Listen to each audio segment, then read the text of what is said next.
ไหวยามพบอ้ายนี้คนบ่เคยมีหาถูกใจถามทักเป็นปีที่อ้ายทำกับใจนี้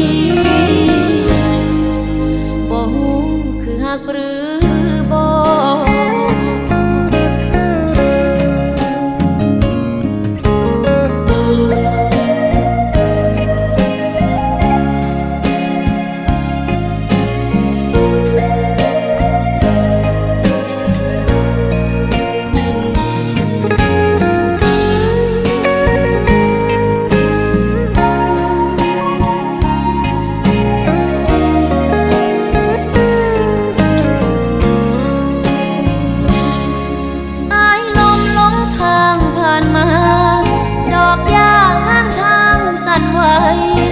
ก็คงไม่ต่างกับใจ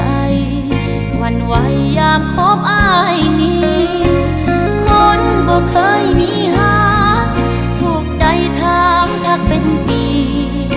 ที่อ้ายทำกับใจนี้